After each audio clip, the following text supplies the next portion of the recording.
So hello then folks, and welcome to the MotoGP paddock here in Le Mans for day one of the weekend here, Friday, and it is absolutely ram-packed already. As you can see, probably from the live images this morning early, there are plenty of fans packed into here at the Le Mans circuit in France already, and it's only going to get bigger and better over the weekend. So my name is Jack Gorst. Usually Jack Appiard does this, but he's away signing autographs for his fan club this week. No, don't worry, he's actually just a little bit busy this weekend. So we'll take a wander down, we'll see who we can see.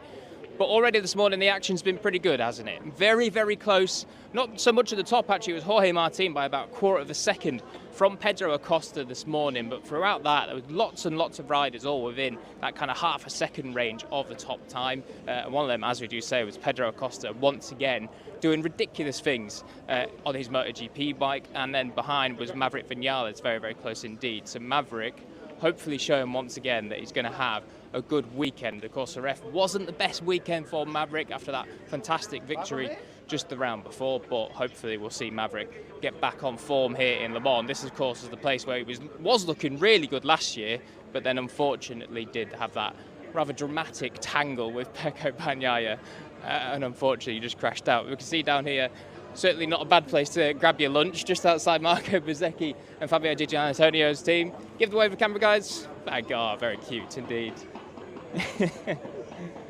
Certainly some Bezzecchi fans and also Valentino fans. Not a bad one to go for either.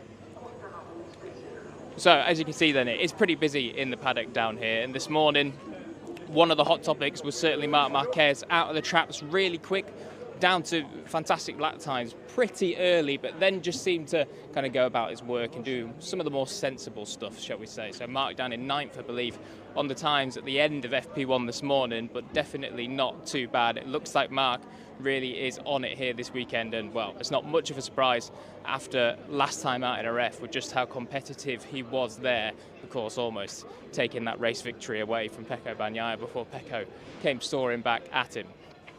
We're actually just outside the Trackhouse Racing trucks. They didn't have too bad of a morning, certainly nothing too much to write home about in terms of the positions on the timesheet, but not too bad away from the start. I think they'll be relatively happy with how they started the weekend because, to be honest, FP1 is always a bit of a strange one anyway.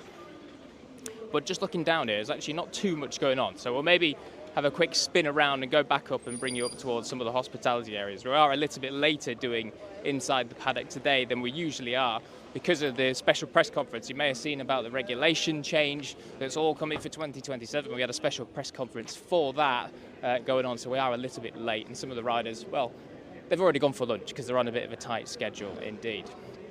Aprilia, we've already said about Maverick, but on the other side as well, Aleix not doing too bad either. Up there inside the top 10 early on, so definitely the Aprilias looking decent here. Obviously, we've got to see how they go in MotoGP practice later, but fingers crossed the Aprilias can take it to the Ducatis, because, I mean, the Ducatis this morning looked like they were in fantastic form, and particularly the factory Ducatis as well.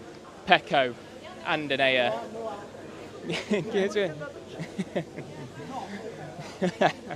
Very cute indeed.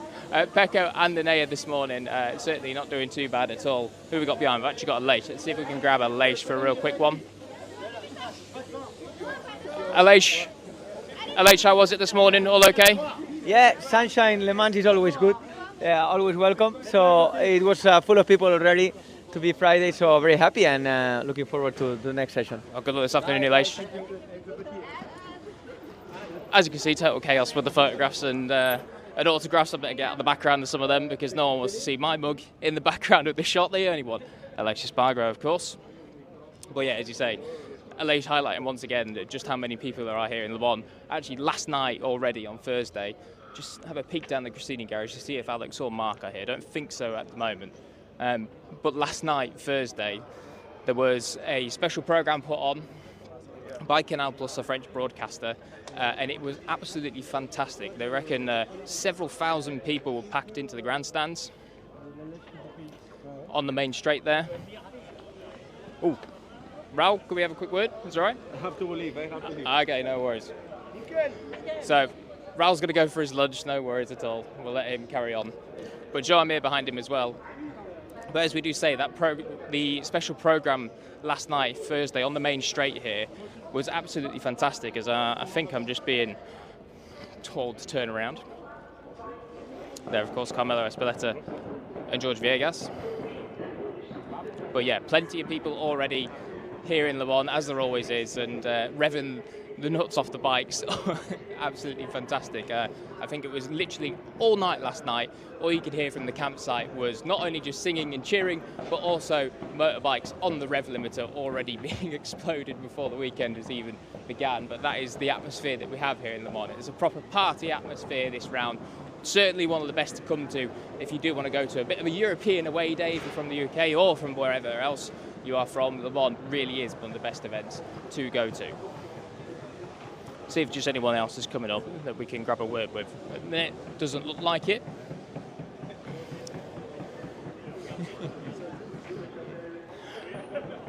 On the other side, of course, of the Gas Garage, Augusto Fernandez. Augusto, again, perhaps struggling a little bit more than Pedro, but definitely seems to be finding his feet just a touch and getting a little bit better. Oh, we'll actually see if Herve's just coming through. We'll see if we can grab a quick word with Herve, because he's here. Obviously, massive weekend this weekend for the Tech 3 squad. Herve, home round for them. Plenty of stuff going on. We'll see if we can dive in with Herve and just grab a quick chat with him as well.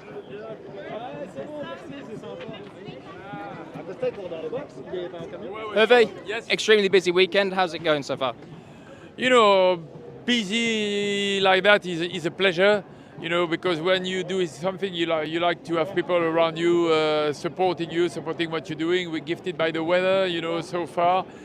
Action on track is beautiful. People atmosphere in the paddock is great, so we can't be happier.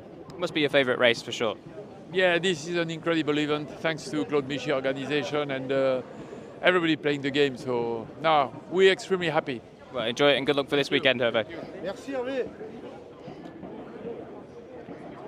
So as we do say, going to be a busy one for Herve Poncharal this weekend, not only just because of the MotoGP team, but also Moto E here as well this weekend. And Herve, with their two riders, certainly doing a good job at the moment. We'll go up into this way because, as we say, some of the riders, they've already gone for their lunch, so we'll wander our way up into the MotoGP hospitality part of the paddock here.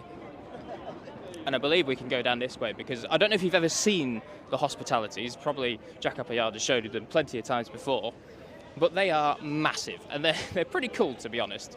So we'll have a quick wander down and see if we can find anyone to have a little chat to. I can actually see Gino Borsoy ahead of me. I wonder if we'll be cheeky and maybe just try and dive in for a word with him. He's actually just having a chat with someone else at the moment. But looking around, it doesn't seem to be there's too many people at the moment.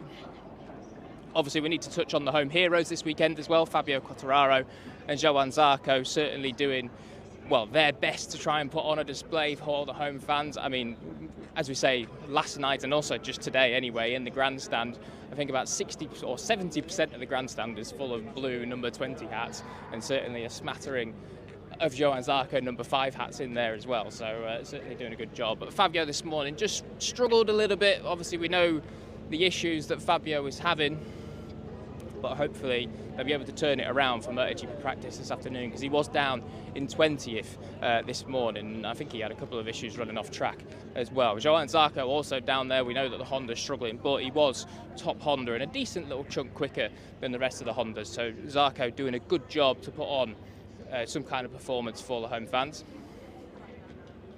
And as we say about Honda as well, I mean, well, they're obviously struggling at the minute, and unfortunately for Joan Mir and Luca Marini, way down the bottom of the times, really struggling indeed. So let's see if there is anyone around the Honda hospitality here and the Yamaha one. I don't think there is at the minute, but that's no problem at all. Of course, this afternoon we'll have MotoGP practice, 1 hour, coming to you later live with Matt Burt and Simon Crayford on the commentary box. And it's going to be a crucial one to see just who gets through to the top 10 tomorrow. We're not expecting rain tomorrow, thankfully, which is quite a rare sight in Le Mans. But on Sunday, perhaps there will be some rain. So we do need to see what's going to happen here. I think actually we've just shoehorned ourselves into somewhere where there's not too much. So we'll come back out this way and see if there is anyone that we can grab for a quick final word before we round out inside the paddock here.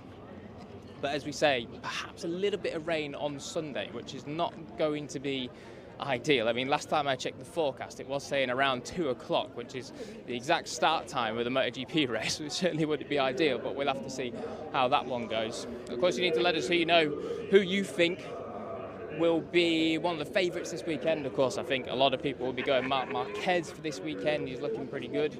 But also on the other side of it, Pecco Bagnaia had a strong start to the morning this weekend as well. So we'll see what he can do. But also Enea Bastianini. Don't forget that Enea won here just a couple of years ago and actually kind of beat Pecco in a little bit of a bite, in a little bit of a fight, and then made Pecco force into that mistake where he did unfortunately crash out. So certainly going to be, well, a bit of a mixed bag really as well. You can't even forget guys like Maverick Vinales as well. And of course Marco Bezzecchi here last year was absolutely fantastic. Cleared off and won it by a staggering amount. I think it was about 5 or 6 seconds that he won the race here last year, and that was probably one of the biggest victories all year. I'll have to go back in the record books to figure that one out, but definitely off the top of my head, it was one of the bigger victories of the 2023 season. So definitely don't count out Marco Bezzecchi as well after he was back on form in Jerez last time out. Actually, we've got Tayo Furasato. Is he going to come down in? No, Tayo's just scooted around in the end. I was going to grab a quick word with Tayo Furasato because, I mean, he's one of the up-and-coming stars in Moto3, should we say. But anyway, I think we'll wrap this one up and show you one final look at the paddock because, unfortunately, as we do say, we're a little bit later getting to the inside the paddock than we are usually. So most of the riders are already buried into the hospitalities, getting a face full of pasta or whatever else it is that they need to fuel themselves up for the weekend. So thank you very much for joining us on Inside the Paddock. Thank you very much. Good, how are you? Oh yeah, fantastic. So just saying, I'm not sure the microphone can hear that one, but first time for him hearing the one. So first time, hopefully he's a newly converted fan. So there you go. A good way to end Inside the Paddock. Thank you for watching us here, and hopefully we'll be back to some action very, very soon indeed. Ciao for now.